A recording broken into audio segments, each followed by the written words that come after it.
एक मंत्री थे, उनके ट्रेजरी बेंच में उस समय बैठते थे, मैं उनका नाम नहीं लूंगा, बहुत बड़े मंत्री थे। उन्होंने आईटी एग्जेम्पशन के लिए, इनकम टैक्स एग्जेम्पशन के लिए, मैं कृषक हूं और मैं कृषि से भी अर्न करता हूं, 7 करोड़ रुपए का गोभी गमले में उगाया था। गमले में 7 करोड़ रुपए की गोभी उगी थी। सोचिए कैसे 7 करोड़ रुपए की गोभी उग सकती है गमले में, ये मुझे नहीं पता है। देश में त्राहिमाम की सिचुएशन बनी थी अर्थनीति में, और उस समय पहली बार हिंदुस्तान के ऊपर वो त्रासदी आई थी कि देश के सोना को 67 टन ऑफ गोल्ड इसको गिरवी रखा पड़ा था। और शंकर अय्यर जी कहते हैं कि मैं मुंबई के एयरपोर्ट में देख रहा था, चुपके गाड़ियां आ रही थी आरबीआई की, और हिंदुस्तान के सोने को एयर इंडिया के एयरबस में लोड किया जा रहा था। नरेंद्र मोदी जी के नेतृत्व में 1 लाख केजी सोना, 1 लाख केजी सोना बाहर से 2024 मई को हिंदुस्तान वापस आता है।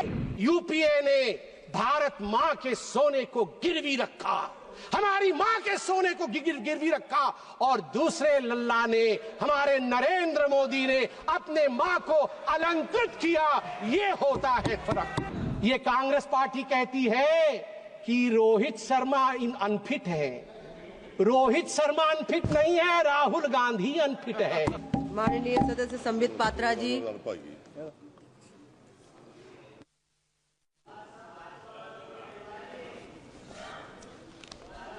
धन्यवाद सभापति महोदया, आपने मुझे सप्लीमेंट्री डिमांड फॉर ग्रांट्स का समर्थन के लिए बोलने का मौका दिया।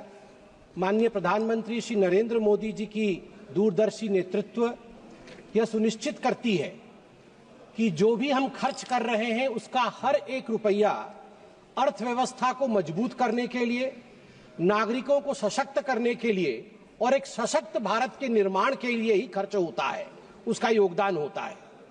आज जो अतिरिक्त धनराशि मांगी गई है वह सिर्फ कागजों पर कुछ आंकड़ों का लेखा जोखा नहीं है, वो भविष्य के भारत के निर्माण का मानचित्र है। पीएम गति शक्ति हो, पीएम किसान योजना हो, राष्ट्र की सुरक्षा को सशक्त बनाना हो, यह सभी व्यय भारत के प्रगति के लिए अत्यंत आवश्यक है। कुछ विपक्षी दलों ने अभी विषय उठाया, फिस्कल डिसिप्लिन को लेकर अभी मैं माननीय प्रेमचंद्रन जी को सुन रहा था, वित्तीय अनुशासन को लेकर प्रश्न उठाया। मैं याद दिलाना चाहूंगा, I would like to remind them that there was a period during the rule of the UPA when recklessly they had burdened the economy with unplanned spending, अनियोजित खर्चे and policy paralysis. In contrast, in our government, our term, under Modi ji, every rupee that flies out of the coffer of the exchequer is under the guidance, under the radar of ATC. ATC meaning not air traffic control, ATC meaning A for accountability, T for transparency and C for clear vision of development. During the UPA regime, सभापति महोदया, 2004 से 2014 के दौरान आपको जान के आश्चर्य होगा, 94,060 करोड़ रुपए की बजट राशि, जो कि लगभग 14 विभाग, सामाजिक विभाग और ग्रामीण विकास मंत्रालयों से संबंधित थी, वह खर्च नहीं हो पाई थी 10 वर्षों में। यह बजट का लगभग 6.4% हिस्सा उस समय खर्च नहीं कर पाई थी यूपीए की सरकार। मैं कृषि क्षेत्र का उदाहरण एक देता हूं। 2013-14 में कृषि का बजट यूपीए के समय में 27,663 करोड़ था।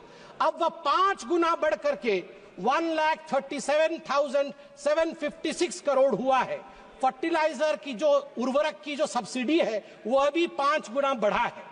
अभी हाल फिलहाल में बिहार के भागलपुर से 19वां प्रधानमंत्री किसान सम्मान निधि में लगभग 10 करोड़ किसानों के लिए 22,000 करोड़ रुपए प्रधानमंत्री जी ने रिलीज किया। मैं याद दिलाना चाहूंगा कि एक उस समय की कहानी थी जिस समय कर्ज माफी की बात कांग्रेस पार्टी करती थी। एक मंत्री थे, उनके ट्रेजरी बेंच में उस समय बैठते थे, मैं उनका नाम नहीं लूंगा, बहुत बड़े मंत्री थे।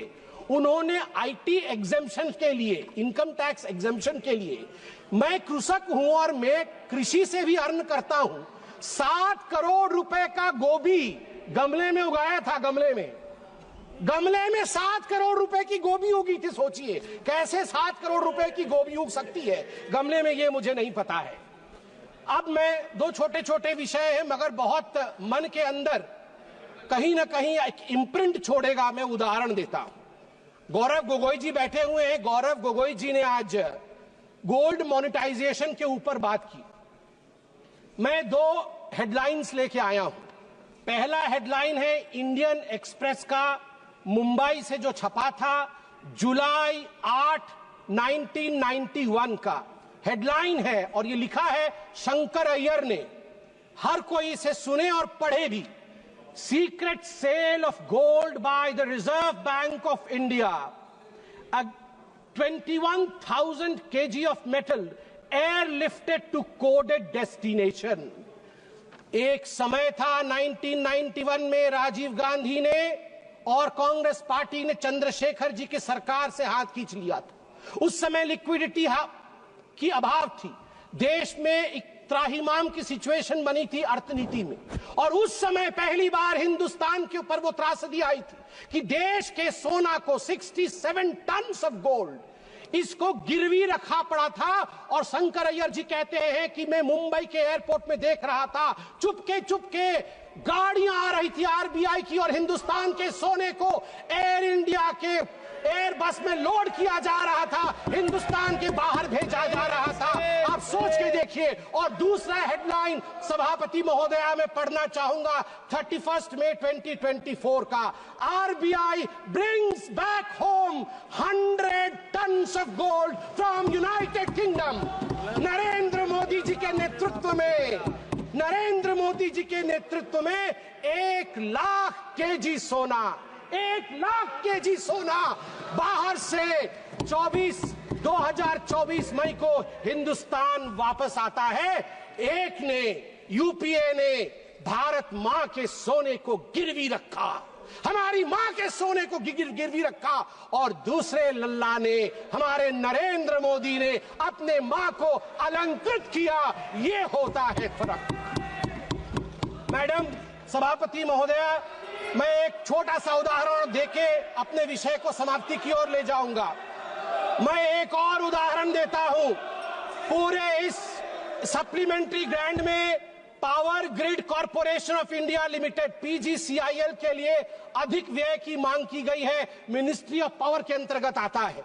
मैं एक हेडलाइन पढ़ता हूं जुलाई 31, 2012 का 3 ग्रिड। मुझे याद है अभी निर्मला सीतारमन जी आएंगी। निर्मला सीतारमन जी उस समय प्रवक्ता थी पार्टी की, बैठी हुई थी एक चैनल के डिबेट में। अचानक अंधकार हो गया, डिबेट बीच में बंद हो गया और 22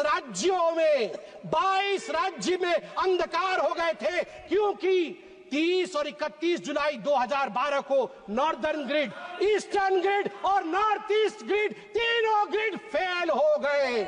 700 million people were plunged into darkness. 9% of the world population were plunged into darkness. TMC के लोग बैठे नहीं हैं। 200 मजदूर एक माइन के अंदर बंद हो गए। न जाने कितने लोगों ने जो वेंटिलेटर पे थे उनकी जान उनको गंवानी पड़ी थी। और आज दूसरा हेडलाइन में पढ़ता हूं टाइम्स ऑफ इंडिया का, जून 3, 2024, India's come a long way since 2012.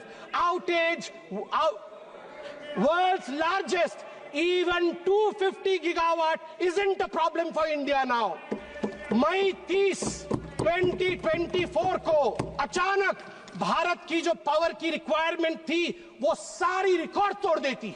250 gigawatt हो जाता है भारत की पावर की आवश्यकता, मगर हमारा ग्रिड टूटता नहीं है, फेल नहीं होता है। World's largest unified power grid, ये हमारे नरेंद्र मोदी जी ने देश को बना करके दिया है, इसलिए मैं इसका समर्थन करता हूं। अंत में आज मणिपुर के विषय में बहुत कुछ बोला गया है। मैं बहुत दुख के साथ कहना पड़ता है मुझे कि यहां कहीं ना कहीं जहां एक एकता दिखना चाहिए उस एकता की कमी है। मैं कुछ आंकड़े रखना चाहूंगा और ऑपोजिशन के हमारे सदस्य, उनका अधिकार है कि वो इन आंकड़ों को मांगे और जाने भी, क्योंकि ये देश हम सबका है। इंटरनली डिस्प्लेस्ड पीपल, IDP जिसको कहा जाता है, उनके लिए यहां प्रश्न उठना भी चाहिए। उनके लिए क्या किया गया?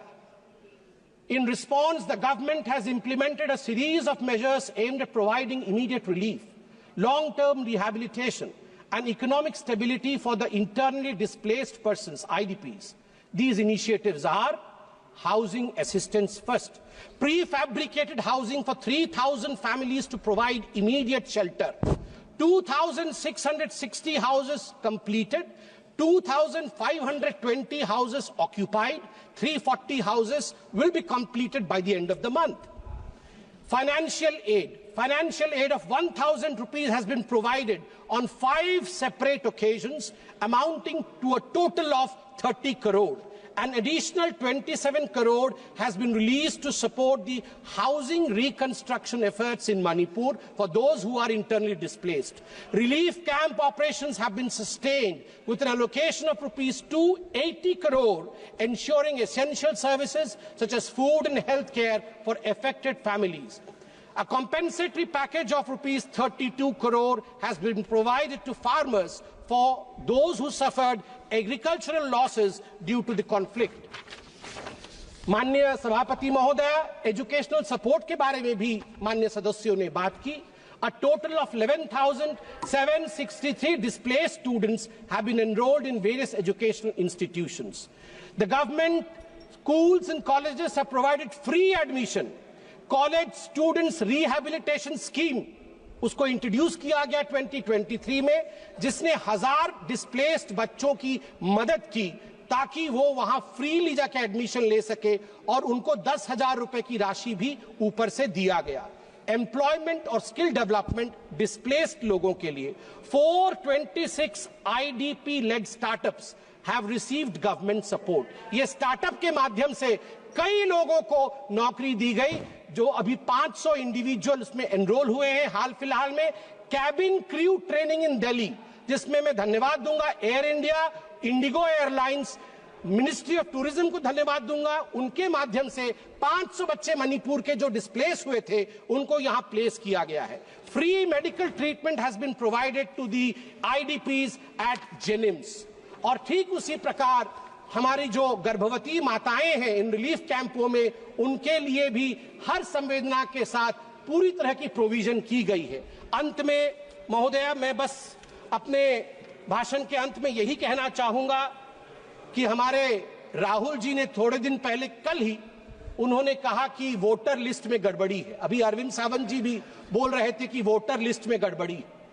वोटर लिस्ट में गड़बड़ी नहीं है, आपके डेवलपमेंट लिस्ट में गड़बड़ी थी। आपके डेवलपमेंट लिस्ट में गड़बड़ी थी, वोटर लिस्ट में गड़बड़ी नहीं है। अभी हमने बताया आपको, अगर वैसा डेवलपमेंट आपने किया होता तो आज आप वहां नहीं बैठे होते। दूसरी बात, ये कांग्रेस पार्टी कहती है कि रोहित शर्मा अनफिट है। रोहित शर्मा अनफिट नहीं है, राहुल गांधी अनफिट है। और मैं बता दूं, नरेंद्र मोदी जी के कप्तानी में ही आप देखिएगा भारत विश्व का चैंपियनशिप ट्रॉफी जीतेगी। भारत माता की जय, जय जगन्नाथ।